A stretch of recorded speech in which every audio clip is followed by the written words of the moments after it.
Open source software की बात करते हैं आज। ओपन सॉफ्टवेयर क्या होता है? ये डिस्ट्रीब्यूट किया जाता है। देखिए, बात तो हम सॉफ्टवेयर की कर रहे हैं, और ये डिस्ट्रीब्यूटेड किया जाता है इसके सोर्स कोड के साथ। यानी सॉफ्टवेयर तो होगा लेकिन साथ में सोर्स कोड भी होगा। तो इसके 3 एसेंशियल फीचर्स हैं। हम आगे विकीपीडिया से ली हुई डेफिनेशन भी देखेंगे, लेकिन इसके 3 जो बहुत एसेंशियल फीचर्स हैं उनको देख लेते हैं। सबसे पहला ये है कि फ्री डिस्ट्रीब्यूशन होना चाहिए जो सॉफ्टवेयर के साथ, सॉफ्टवेयर का भी और सॉफ्टवेयर के कोड का भी। कोई रॉयल्टी नहीं लगनी चाहिए और कोई लाइसेंसिंग फीस नहीं। कोई भी आप उसको, ऑथर को जिसने बनाया है या और ओपन सोर्स किया उसको कोई आपको रॉयल्टी फीस नहीं देनी है।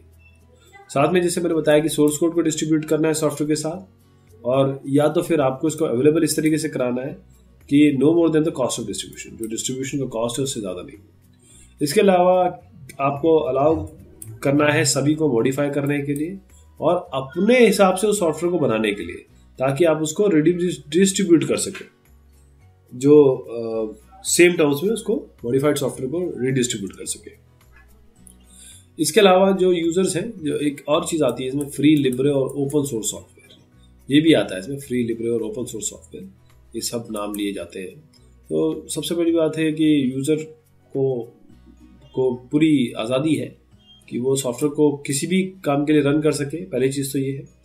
और सबसे बड़ी बात, इसमें अंदर जाके वो सॉफ्टवेयर को अच्छे से देख ले, जान ले, मॉडिफाई कर ले, इम्प्रूव कर ले, अपने नीड्स के अनुसार से उसको एक मॉडिफाई कर ले। कोई इसमें कोई मनाही नहीं है। यूज़र उसकी कॉपी बना सकता है और उसको यूज़ कर सकता है किसी भी फॉर्म में।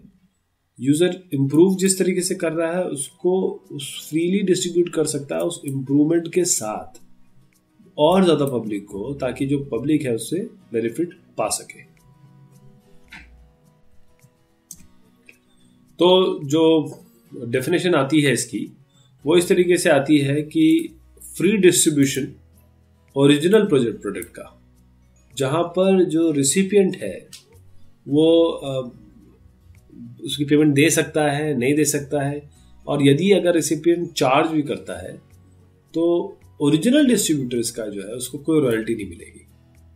रॉयल्टी क्या होती है कि मैंने कोई चीज़ बनाई है और आप यूज़ कर रहे हैं, या आपका दोस्त यूज़ कर रहा है, या आपका दोस्त का दोस्त यूज़ कर रहे हैं, सभी को मुझे पैसे देने पड़ेंगे, ये रॉयल्टी होती है।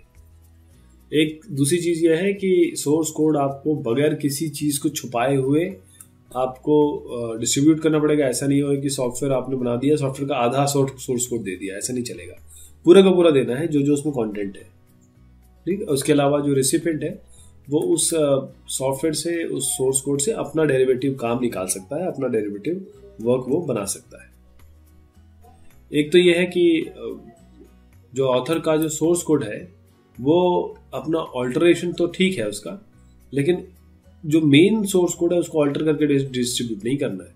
आप इसको डिस्ट्रीब्यूट कर सकते हो, लेकिन अपने नाम से कर सकते हो, और आप यूज़ कर सकते हो। ऑल्टरेशन तभी जायज़ है जब आप इसको सोर्स कोड लें और अपने लिए इसको ऑल्टर करें। ये नहीं कि आपने लिया, उसको ऑल्टर कर दिया और फिर उसको डिस्ट्रीब्यूट कर दिया। मतलब ख़राब नहीं करना उसको, अपने तरह, अपने नए नाम से, अपनी तरह से उसको दोबारा डिस्ट्रीब्यूट कर सकते हैं। इसके अलावा है कि कोई भी पर्सन या ग्रुप के अगेंस्ट कोई आपको डिस्क्रिमिनेशन नहीं करना है कि ये चाइना में ना चले, ये अजरबैजान में ना चले, ऐसे करके कुछ नहीं करना है।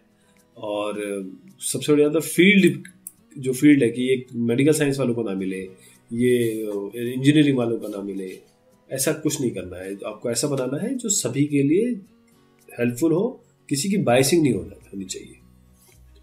अगर बाई चांस आप ये लाइसेंस डिस्ट्रीब्यूशन करते हैं, अभी मैं आपको लाइसेंसेस भी बताऊंगा, तो कोई इसमें एडिशनल लाइसेंस नहीं लगता है, कोई आपको नॉन डिस्क्लोजर एग्रीमेंट्स की ज़रूरत नहीं है।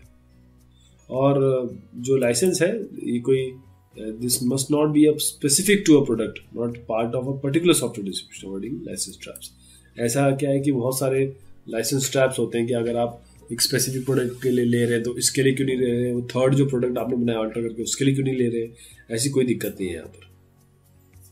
एक और चीज़ है कि जो लाइसेंस है वो ऐसा ना हो जाए कि आप इसका ओपन सोर्स सॉफ्टवेयर की जो कोई जान है, जो इसकी ब्यूटी है, उसको आप ख़त्म कर दें। साथ में ये है कि एक टेक्नोलॉजी न्यूट्रल भी होना चाहिए। आप एक पर्टिकुलर टेक्नोलॉजी, मान लीजिए कोई एक्स कंपनी है, वाई कंपनी है, बस एक्स की आप यूज किए जा रहे हैं, वाई की आप छू नहीं रहे, ये भी नहीं होना चाहिए। डिस्क्रिमिनेशन कोई सिस्टम के अगेंस्ट नहीं होना चाहिए। अब बहुत सारे लाइसेंस है, इसमें मैं दो की बात करता हूँ। जीपीएल लाइसेंस है, सबसे पॉपुलर है, कोई वारंटी या डिस्क्लेमर की जरूरत नहीं है, और आप पूरा का पूरा इसको लीजिए, कोई आपको थर्ड पार्टी का चार्ज नहीं देना पड़ेगा, और बहुत ही कूल है, इसमें कुछ नहीं करना पड़ेगा। जो भी इस जीपीएल लाइसेंस के थ्रू आपको ओपन सोर्स सॉफ्टवेयर आए, बिल्कुल आराम से उस पर काम करिए। बीएसडी लाइसेंस है, ये बिल्कुल जीपीएल की तरह, ये भी बिल्कुल इजी टू गो है, लेकिन बस ये है कि इसका जो डेरिवेटिव वर्क अगर आप ओएसएस का बनाएंगे तो वो आप अपना प्रोप्राइटरी रख सकते हैं। ओएसएस क्या नहीं है, मतलब ओपन सोर्स सॉफ्टवेयर क्या नहीं है। फ्रीवेयर कोई ओपन सोर्स नहीं है, क्योंकि फ्रीवेयर मतलब है कि फ्री में दे रहे हैं। शेयरवेयर भी आपको शेयर कर रहे हैं, आपको मतलब शेयरवेयर दे रहे हैं, फ्रीवेयर तो फ्री में ही दे रहे हैं। तो अब क्या है कि इसमें सोर्स कोड तो मिल नहीं रहा ना। अगर सोर्स कोड नहीं मिल रहा है तो इसको आप उसकी श्रेणी में नहीं डाल सकते ओएसएस की। इसी तरीके से पब्लिक डोमेन में जो आते हैं सॉफ्टवेयर, वो भी नहीं है। नॉन कमर्शियल यूज अगर आप बोलेंगे तो वो भी नहीं होंगे, क्योंकि सोर्स कोड तो है नहीं ना। कम्युनिटी कोड्स, अब इसमें एक सवाल है, ये ओएसएस है कि नहीं, बताता हूँ मैं आपको। जो कम्युनिटी कोड्स में कभी ये ओएसएस हो जाते हैं, कभी नहीं हो जाते हैं, क्योंकि मैं एग्जांपल दिखाता हूँ आपको। मान लीजिए कोई एक कॉम्प्लिकेटेड सॉफ्टवेयर बना हुआ है, इसमें बहुत सारे लोग इन्वॉल्व हैं। कुछ लोग बोलते हैं फ्री दे दो, कुछ लोग बोलते हैं कि नहीं। अब कोई ऐसा होल्डर हो सकता है जो बोलता नहीं, मैं तो सोल डिस्ट्रीब्यूटर हूँ, मैं तो नहीं देता। तब ये थोड़ा सा नॉन ओएसएस की श्रेणी में चला जाएगा। जैसे अगर आप ओपन सोर्स सॉफ्टवेयर के एग्जांपल देखें तो ऑपरेटिंग सिस्टम में आपका लिनक्स है, free BSD, open BSD and net BSD. ये बीएसडी क्या है? Berkeley system distribution of Unix है। तो ये सारे के सारे लिनक्स और ये सारे बीएसडी जो है आपके ओपन सोर्स है। एक और बीएसडी के ऊपर आधारित ओपन सोर्स प्रोजेक्ट है, डार्विन जिसे कहते हैं, और जो फाउंडेशन है आपके एप्पल मैक ओएस का। फिर इंटरनेट पे जाइएगा अगर आप, तो अपाचे देखिए, 50% पूरे जो वर्ल्ड के हैं वेब सर्वर्स इसी पे चल रहे हैं। बाइंड देखिएगा, ये सॉफ्टवेयर है जो आपका डोमेन नेम सिस्टम को पूरा domain name system entire internet के लिए प्रोवाइड करता है।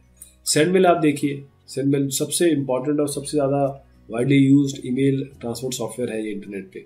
मोजिला तो खैर आप सभी वाकिफ होंगे, ये रीडिज़ाइन है नेट्स के ब्राउज़र का, ओपन सोर्स है ये। ओपन एसएसएल है, सबसे बढ़िया स्टैंडर्ड है सिक्योर कम्युनिकेशन का इंटरनेट पे। इसी तरीके से प्रोग्रामिंग टूल्स भी है, ज़ोप है, पीएचपी है, ये सारे काफ़ी पॉपुलर है वर्ल्ड वाइड वेब में जो इंजन्स है ये। लैंग्वेजेस में आपकी पर्ल है, पाइथन है, रूबी है, ऐसे बहुत सारे आपको लैंग्वेज भी ओपन सोर्स मिल जाएंगी। जेएनयू कंपाइलर्स और टूल्स में जीसीसी है, मेक है, ऑटोकॉन्फ है, ऑटोमेक है, सारी चीज़ अवेलेबल है। अच्छा, ये साइट्स पे अगर आप देखना चाहें तो जैसे फ्री सोर्स फाउंडेशन साइट है, ओपन सोर्स इनिशिएटिव है, फ्रेश मीट है, सोर्स फोर्ज है, OSDR है, developer.berlyos.de है, bioinformatics.org है। ये मैंने बहुत कम बताया आपको, ऐसे बहुत सारे हैं। अगर आप इंडिविजुअल प्रोजेक्ट में जाना चाहते हैं साइट्स में तो अपाचे और ये सीपैन वगैरह में जा सकते हैं। अब 1970 में क्या हुआ कि यूनिक्स ऑपरेटिंग सिस्टम बनाया गया बेल लैब्स में। एक डाइवर्स ग्रुप था कंट्रीब्यूटर्स का जो बेल के बाहर से भी था।